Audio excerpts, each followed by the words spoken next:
Hello from Mindset Daily, wishing you a day full of health, peace, and happiness. Thank you for watching the Mindset Daily channel. Don't forget to like and subscribe to support us. Thank you so much. Have you ever noticed how people treat you differently the moment you start changing for the better? Why does your personal growth feel like a threat to those around you? The truth is, elevation exposes more than just your potential. It reveals who is really rooting for you all along. You see, when people suddenly start acting distant, cold, silent, even resentful, it's not always because you've done something wrong. In fact, many times, it's because you've started doing something right. When you begin to grow, when you rise above old habits, challenge your comfort zones, and pursue your calling with clarity, something in the atmosphere shifts. And people notice. They may not say it aloud, but deep down, they feel the change. They feel the distance. And sometimes they feel the discomfort. Why? Because your growth becomes a mirror. It reflects back to them the parts of themselves they've left dormant. Some people were more comfortable when you were broken, when you were unsure, when you leaned on them for every decision. That version of you made them feel needed. It kept them in control. But the moment you begin to heal, the moment you start walking with purpose, something inside them gets unsettled. That's when the celebration turns to competition. That's when applause becomes silence. The friends who once cheered you on may now avoid your wins. The ones who claim to support you start whispering behind your back. And it's not because you changed for the worse. It's because you finally began to step into the person God always intended you to be. The real you, the focused you, the whole you. And that version doesn't shrink to make others comfortable anymore. That version doesn't apologize for evolving. You've just begun stepping into the most authentic version of yourself, the one who no longer lives to keep others comfortable. That version doesn't play small. That version rises. But here's the truth most people don't talk about. Not everyone in your life is prepared to rise with you. Some only loved you as long as you stayed in the box they built for you. Small, quiet, predictable. But the moment your dreams got louder than their doubts, the moment your confidence outgrew their control, they felt something shift. And instead of celebrating your growth, they felt threatened by it. Your elevation forces them to confront their own stagnation. Your transformation reveals what they've been unwilling to face within themselves. The consistency you've built shines a light on their procrastination. And your pursuit of purpose? It convicts the parts of them still living in comfort and compromise. And what does that conviction turn into? Distance. And if left unchecked, that distance can evolve into silent resentment, jealousy, even hostility. But listen closely, don't take it personally. Please don't.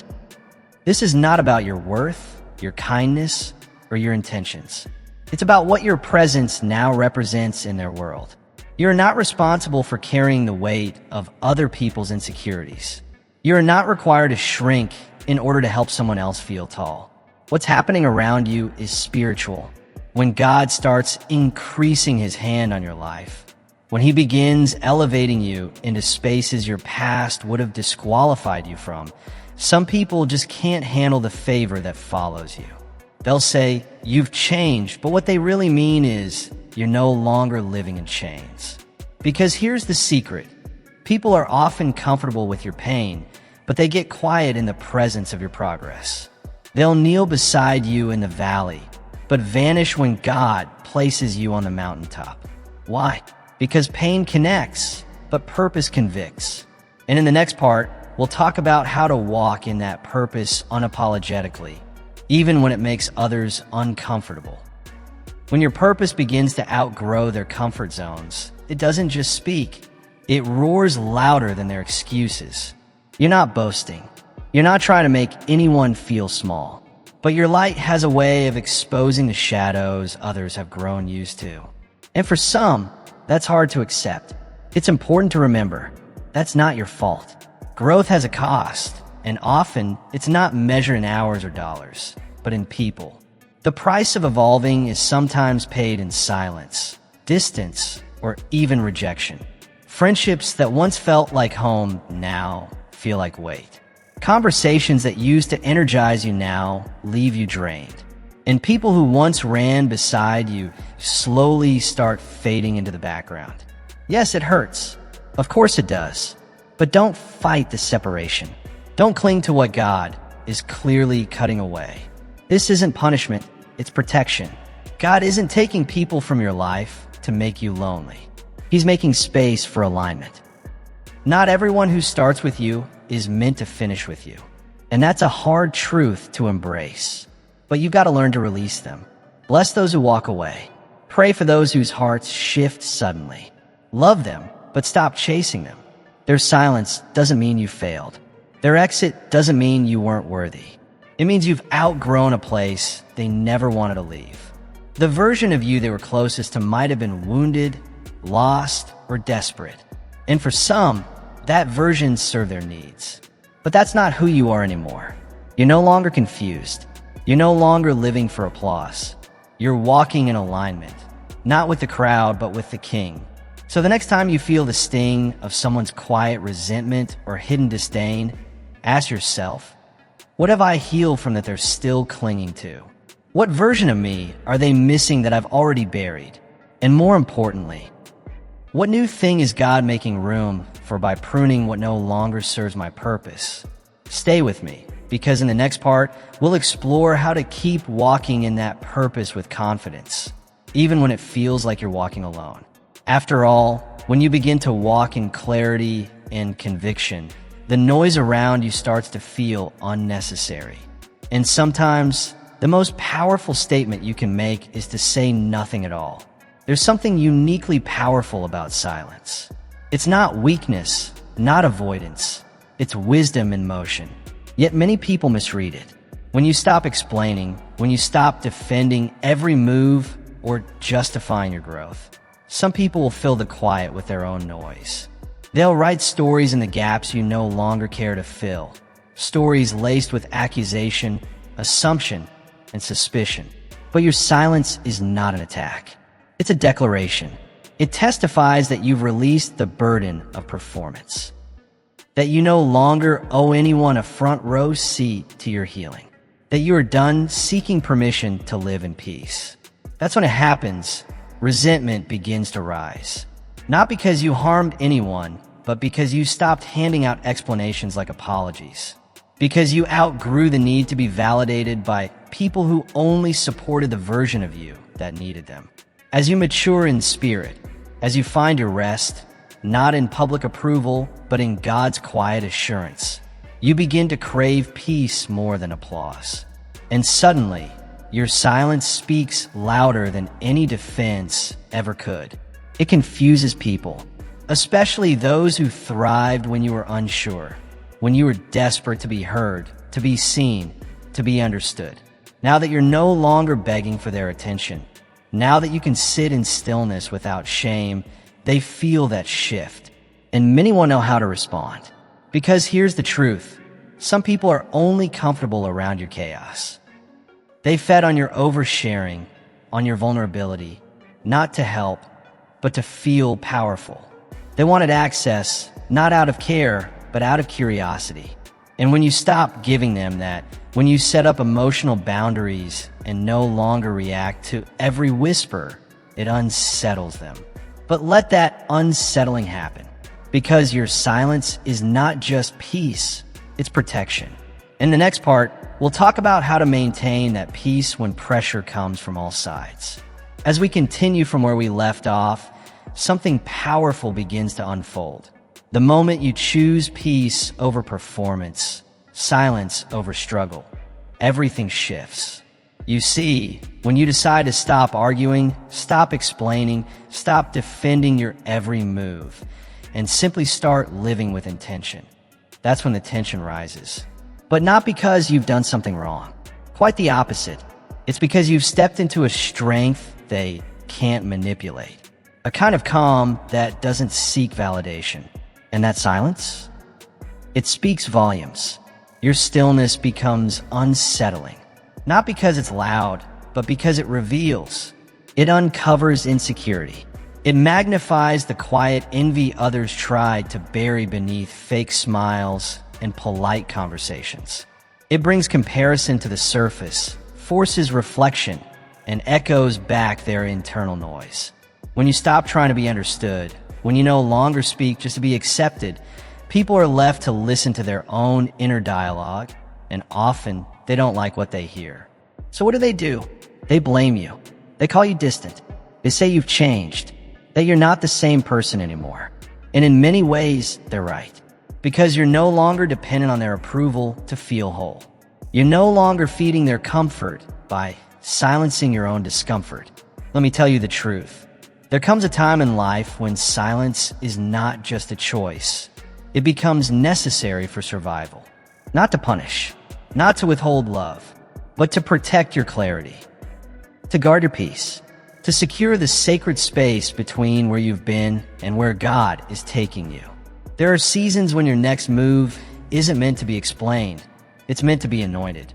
And in those seasons, God will call you to say less, to move quietly, because divine progress doesn't always come with a public announcement.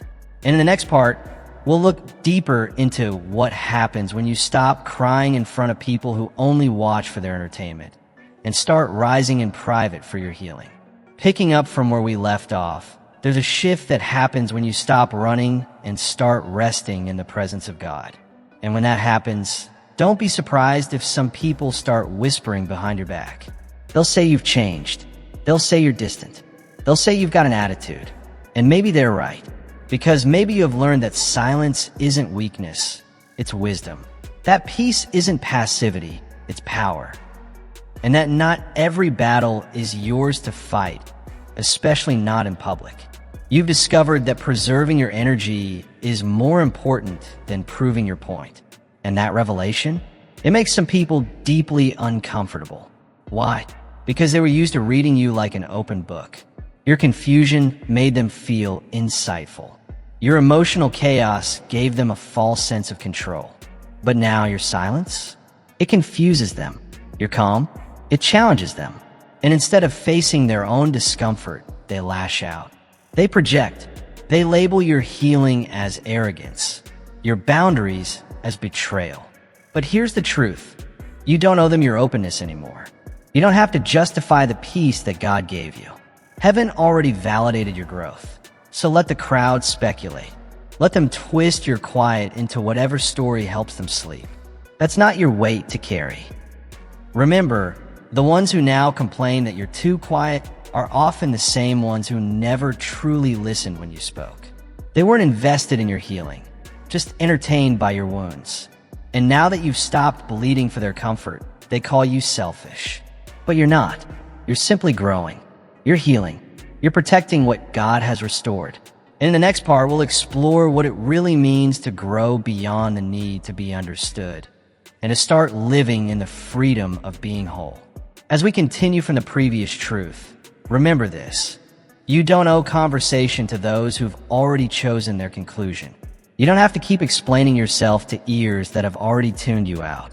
Sometimes, silence is not weakness, it's wisdom. It's not avoidance, it's your protection. In some cases, silence is the most powerful response you'll ever give. There comes a point when the most courageous thing you can do is stop engaging. Keep walking while others keep talking. And yes, that walk will disturb some. Some will begin to hate, not because of something you did, but because of something you stopped doing, giving them access. They'll hate that they no longer have a front row seat to your every thought. They'll hate that you've become unreadable, unreachable, and unbothered. But that's not rejection. That's redirection. Your silence becomes God's signal. Let me speak now. Let me fight for you in ways you can't with words. Because some battles aren't won by explaining yourself, but by aligning with the purpose He's set for you. So let them speculate. Let them try to interpret the quiet. You've found peace, and peace doesn't perform. Sometimes the people who suddenly turn against you are the same ones who once praised you. At least it seemed like praise. But the truth is, they weren't cheering for you. They were cheering for the version of you that didn't challenge them. the version that stayed a step behind, the version whose dreams didn't rise too high or shine too bright. But when your walk started stretching, when your gifts began to unfold, when favor began to follow you publicly, envy came in silently.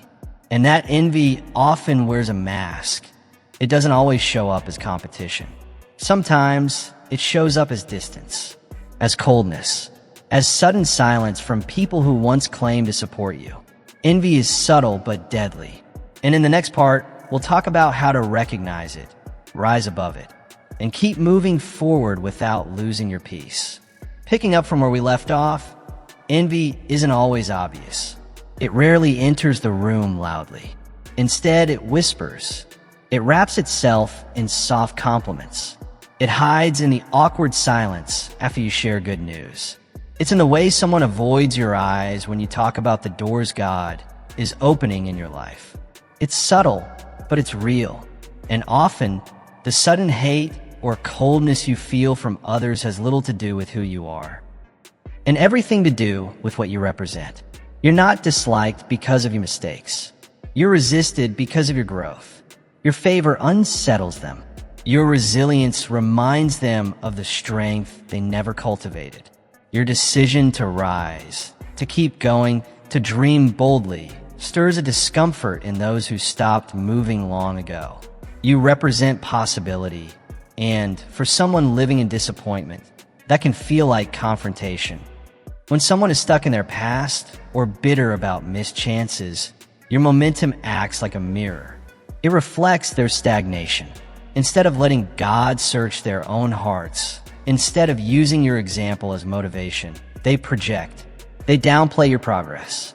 They twist your humility into arrogance, your obedience into showmanship, your discipline into performance. Not because it's true, but because it justifies their refusal to grow. And you know what? Some people don't actually hate you. They hate the reflection of what they gave up on. When they watch you keep getting back up, when they see your faithfulness in seasons of hardship, when they witness the fire you bring to your purpose, it shakes something in them. It revives the dreams they buried. It reminds them of the promises they stopped believing for, the bravery they once had but let slip away. So the next time you sense that shift, that distance, that quiet resentment, don't shrink, don't stop. Because what they call arrogance may simply be you walking boldly in the grace they forgot they could access to. And in the next part, we'll explore how to stay grounded in love even when the room around you grows cold. Picking up from where we left off, sometimes your growth confronts people in ways they aren't ready to handle. And instead of letting that confrontation lead them to reflection or repentance, it turns into quiet resentment. We live in a world that teaches us to compete, to compare, to measure our worth against the next person's progress. But the truth is, your purpose isn't a race. It's not something to be stacked up next to theirs. You're not trying to outshine anyone. You're simply letting your light shine the way God always intended. But for people who have grown used to living in shadows, that light can feel like an attack. Your faithfulness becomes offensive to those ruled by fear. Your consistency becomes threatening to those who gave up at the first sign of resistance. Your joy seems suspicious to those who've forgotten how to feel joy themselves. And yet, none of this is really about you. Much of the hatred that suddenly gets aimed at you is just misplaced pain. It's their own frustration with paths they didn't take, dreams they let die, or courage they never chose to walk in. You're not their enemy. You just happen to be standing in the light when their storm starts to break. And sadly, sometimes the target becomes the one who shines the brightest. But hear me clearly, don't carry what was never yours. It's not your fault they buried their gifts. It's not your fault they turned down their calling. And it's certainly not your responsibility to make yourself small so they can feel secure. You were never meant to be the caretaker of someone else's bitterness. Keep walking in grace. Keep living the life God called you to live. Because the very traits they criticize, the discipline, the boldness, the obedience, are the same traits God is using to bless others through you. When your success starts speaking louder than their doubt, it shakes everything they once believed about you. And deeper still, it shakes what they believe about themselves. So the next time someone's bitterness rises just as you're rising, remind yourself, your calling doesn't need their permission. And in the next section, we'll dive into what it really means to stay kind in the face of quiet enemies. Even after the silence, the jealousy, the shifting glances, you're still standing, still believing, still trusting in the path God laid out for you. That kind of resilience confuses the enemy. You see, you weren't supposed to survive what you went through. You weren't supposed to come out stronger. You weren't supposed to praise while in pain. But you did, and you are. Because God had a plan for your life that no amount of envy, betrayal, or bitterness could cancel. And here's the part that cuts deep. Sometimes the people who envy you the most are the very ones you once poured into. The ones you supported, prayed for, encouraged when they were down. That's what makes the sting feel so personal. It's not just that they changed. It's that you finally saw the truth behind their applause. Because not every clap is rooted in celebration. Not every listener is there to learn. And not everyone who stays in your life is standing with you in spirit. Let that truth anchor you, not harden you. You got to get to a place where your identity is rooted in God's affirmation, not in the approval of people. Where your direction is guided by His voice, not their opinions. God never called you to be popular. He called you to be faithful. He didn't raise you to blend in. He set you apart. And standing apart means being misunderstood.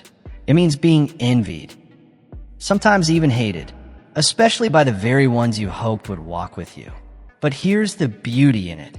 Even if they turn away, even if their love turns cold, even if their cheers turn into criticism, God still sees your heart. He still honors obedience. He still blesses faithfulness. And in the end, it won't be their voices echoing over your life. It will be His promises fulfilled. So when your transformation starts to bother those who chose comfort over calling, don't shrink back. In the next part, we'll dive into what it means to keep moving forward when their reactions try to hold you back. So when you start rising, when your healing becomes visible, don't be surprised by how others respond. Some people were only comfortable with you at your lowest because it made their own stagnation easier to ignore. See, transformation doesn't just change you, it challenges others. Your growth becomes a mirror they didn't ask for, and that mirror reflects everything they've buried. Dreams they gave up on, boundaries they never built, and strength they never chose to develop. That's why when you begin saying no with clarity, when you stop people-pleasing and start peacekeeping, it unsettles them. Not because you're being selfish, but because you're being whole. You're no longer that version of yourself that said yes to everything out of fear. You're no longer bending yourself just to make others feel comfortable. And that kind of shift, it makes people nervous. Why? Because they like you better broken. You were easier to manage, easier to manipulate, easier to understand when you were uncertain. But now you've outgrown their expectations, and some aren't willing to grow with you. That's when the shift in tone begins. The warm voices turn cold. The quick replies slow down. The encouragement becomes thin, replaced by subtle jabs or silence altogether. It's not because you've done something wrong. It's because you've done something they weren't ready for. You grew beyond their grasp. But here's the truth. You're not here to meet their expectations. You're here to fulfill God's purpose. And as we move in the next part, we'll talk about how to handle this emotional shift with grace, strength, and unshakable focus. Stay with me. And when you step into that growth unapologetically, you begin to see who is really with you and who is only with the old version of you. Some people were committed, not to you, but to the version of you that made them feel better. The version that didn't challenge their comfort zones, didn't outpace their ambition, didn't reflect their lack of movement. They were fine celebrating your progress until your progress made them uncomfortable. until your healing highlighted the pain they hadn't dealt with, until your courage exposed the fears they'd buried. And that's when the energy shifts. It's not always explosive. Sometimes it's as quiet as a changed tone in conversation, a compliment laced with tension, or the subtle disappearance of their presence in your life when you needed them most. But don't let that rattle your spirit. Growth was never designed to make everyone else comfortable. It was designed to make you faithful to the person God is shaping you to become.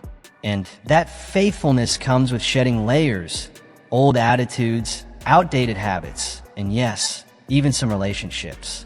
Not out of pride, not out of resentment, but out of obedience. Because God cannot bless your future if you're still clinging to what only fit your past. Yes, people will say, "You've changed," and they'll be right. But what they won't admit is that they missed the version of you they could control. The one who questioned their worth, explained themselves too much, and lived for approval. But that version no longer exists. You've outgrown the need for permission. And that growth will threaten those still standing still. Rather than reflect on their own stagnation, many will criticize your elevation. It's easier to blame you than face themselves. But hear me clearly. You don't have to dim your light to comfort those who refuse to step into theirs. You weren't created to stay small. You weren't anointed to stay stuck. So now the question is, are you willing to let go of the familiar in order to step into the future God has prepared for you? Let's keep going. There's more ahead than you've left behind. And as we just explored, not everyone will be willing to walk with you into the next version of yourself. But here's what you need to hold on to. Your growth is not a threat. It's a testimony. It's living proof that God is doing a deep, transforming work in your life. And anyone who genuinely loves you, who truly values your soul, not just your presence, won't feel intimidated by your growth. They'll be stirred by it. They may feel challenged, yes, but it will push them toward their own healing, their own breakthrough, their own purpose. That's how God often works within community. He plants a spark in one life to light a fire in others. But let's be honest, not everyone chooses to be inspired. Some will stay silent, others will step away. And then there are those who will criticize you from the shadows, not because you hurt them, but because they don't know how to process watching you become what they never dared to pursue themselves. And that's okay, because real growth needs space. And sometimes peace has a cost. The release of relationships that once felt like home. It doesn't mean those moments weren't meaningful. It means that the season changed, and with it, the people who were meant to walk beside you. But here's the truth. God never subtracts without a redemptive plan. He doesn't pull you out without planting something ahead. Anyone who leaves while you're evolving was not assigned to the future He's preparing for you. So let them go with grace. Bless them, forgive them, release them, and keep walking forward. Still, there's a different kind of ache. One that settles and when people begin to hate you for reasons they can't even name. You feel the shift. A colder tone, a distant glance, a strange silence where warmth used to live. And when you ask, is something wrong? They say, nothing. But deep down, something has changed. And in the next part, we'll talk about that unspoken tension and what it really reveals. And as we touched on before, sometimes the shift you feel in people isn't something they can explain because even they don't fully understand it. You sense the coldness, the distance, the strange tension in the air. And yet, when you try to address it, they offer no real answer. Why? Because what they're feeling doesn't come from logic. It comes from something deeper. Something spiritual. You see, not all the hate directed at you is rooted in offense or misunderstanding. Sometimes it's spiritual discomfort. They can't name it, they can't describe it, but your presence unsettles something within them. It's not what you said. It's not what you did. It's who you've become. It's the truth you now walk in. It's the light you carry. When someone is carrying hidden guilt, nursing old wounds, or running from conviction, Your growth feels like confrontation, even when you say nothing. Your clarity reveals their confusion. Your peace highlights their unrest. And instead of facing their darkness, they resist your light. This isn't just social tension, it's spiritual warfare. The conflict is often invisible, but plays out through very real emotions. That's why Scripture reminds us, we wrestle not against flesh and blood. It's not just about behavior or personality. It's about what you carry. It's about the anointing on your life, the grace God has poured into you, and the spiritual authority you walk in. So don't be surprised when people respond with irritation, even hostility. It's not you they're fighting. It's the conviction your presence stirs. When you begin to walk by the Spirit, those still living by the flesh will feel the weight of that difference. Not because you're trying to shame them, but because light always exposes what's been hiding in the dark. In the next part, we'll explore what to do when your spiritual atmosphere starts creating reactions you didn't expect, and how to stay anchored in truth when the enemy tries to use people's emotions as weapons. As we continue, remember this. When your spirit starts unsettling others, it's rarely about what you said. It's about what you carry. Sometimes people hate you because your peace exposes their chaos. Your calm presence reveals their unrest. You walk in stillness, and they live in storms. You speak gently, while they depend on sarcasm to mask pain.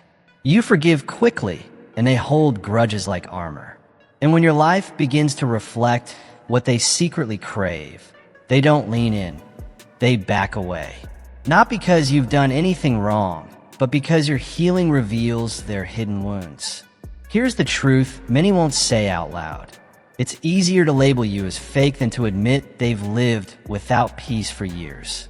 It takes less courage to dismiss your joy as an act than to confront their own bitterness. And so they project. They distance themselves.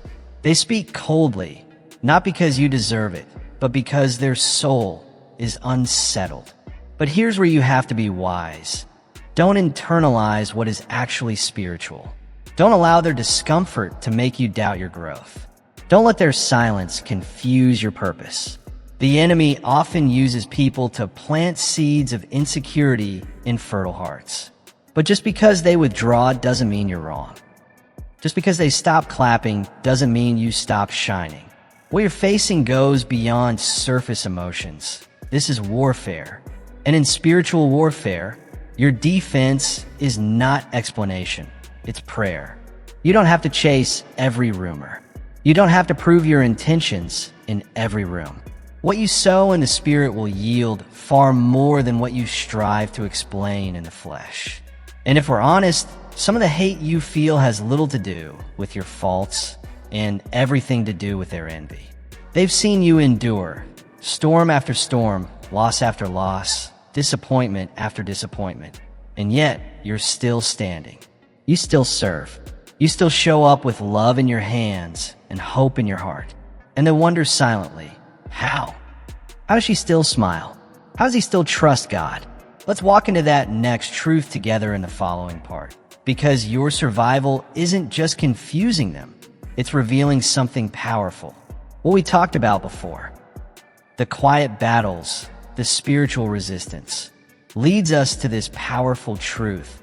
They expected your past to break you, but instead, God used it as the very foundation to rebuild you. And that alone confuses them. It unsettles their assumptions. It frustrates the darkness still lingering in their own hearts. Let's not forget, even Jesus was hated, and not because he did wrong, but because his very life radiated righteousness. He didn't come to shame, yet his presence brought conviction. He didn't come to stir division, yet his truth shook the comfort of complacency. And that same Spirit, the one that stood firm in the face of hatred, is now at work in you. So don't be surprised when your growth makes others uncomfortable. Don't be alarmed when people pull back without reason, or when they question your motives, even though your heart is pure. That reaction isn't always personal, it's spiritual. You're carrying light, and light doesn't need to raise its voice to confront the dark. It just is. And sometimes that's enough to cause tension. Here's what you need to hold on to. Their rejection is not yours to carry. Their silence is not a signal that you failed. You're not called to explain every misunderstanding or defend yourself in every room. You're called to love, to forgive, to pray. Because the battle isn't between you and them. It's between light and darkness. And light doesn't argue with darkness. It simply shines. So keep shining. Keep showing up with peace. And when the shift happens, when people start treating you differently for no obvious reason, don't fight fire with fire. Instead, take a step back. Pray. Ask God for wisdom. Ask Him to keep your heart soft and your vision clear. Ask Him to help you respond from the Spirit, not from the wound. Because what's happening behind the scenes in the realm you can't see is far more important than any visible conflict. And in the next part, we'll talk about how to walk through that invisible battle without losing your voice or your light. That's why in moments like this, when your growth starts to create distance, you don't retreat into confusion or frustration. You go deeper into prayer. You press closer to the one who knows your heart, sees behind the silence, and still fights your unseen battles. There will be a season in your life when the people you once held close, the ones you encouraged, prayed for, stood by in their hardest times, will begin to quietly pull away. It won't always be loud. In fact, it often starts softly. Fewer calls, shorter replies, long pauses in conversations, and eventually silence. And there you are, left wondering, did I say something wrong? Did I do something I don't remember? But friend, sometimes the silence is not a reflection of your failure. It's a sign of divine redirection. Because not everyone is assigned to follow you into every chapter of your purpose. Some are only meant for a season, particularly the season when you were still doubting, still healing, still figuring out who you were. They connected to your brokenness. They found comfort in your confusion. But now that God has started revealing your strength and purpose, now that you walk with clarity and confidence, it unsettles something in them. It's not that you've harmed them. It's that your transformation exposes their stagnation. And instead of leaning into growth themselves, they choose to retreat. They let distance creep in. They create detachment to avoid confronting their own reflection in your progress. But here's the deeper truth you need to hold on to. When God begins to elevate you, separation is part of the process. And it won't always look like betrayal. Sometimes it's simply a quiet release, a gentle fading, a shift in alignment that feels painful at first, but is in fact protection. So instead of chasing closure from people who are only meant for your past, trust that God is clearing the space for new strength, new voices, and new connections that are aligned with your purpose ahead. In the next part, we'll explore how to walk confidently through these seasons of separation without losing your softness or your vision. What you felt in the previous season, the quiet distance, the unspoken shift, often begins not with betrayal, but with a slow drift. A gentle, confusing fade. One day, they're right beside you, cheering you on. The next, it's silence. And you're left asking yourself, weren't they with me? Didn't they believe in me? But here's the truth you didn't see. God did. He heard the whispers behind closed doors, the conversations you were never meant to hear. He saw the hearts that appeared open when you were struggling, but quietly closed off when you started to rise. And out of mercy, not anger, He began to remove what would later restrict you, not to hurt you, but to protect what He's building within you. The reality is, not everyone is equipped to walk beside someone who's serious about their calling. Some people were more comfortable with a version of you that compromised, that stayed quiet, that played small. But now that you're choosing wisdom over approval, conviction over convenience, peace over popularity, they don't recognize you anymore. And instead of rising with you, many will choose to label you, diminish you, or even turn against you.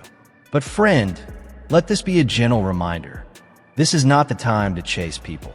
Don't stretch yourself thin trying to explain a journey they were never meant to understand. Don't beg for support that was never rooted in real love. When God begins shifting your environment, He's also shifting your assignment. And when your assignment changes, your circle often must change too. Not because those people are evil, but because alignment has shifted. And when purpose pivots, connections naturally evolve.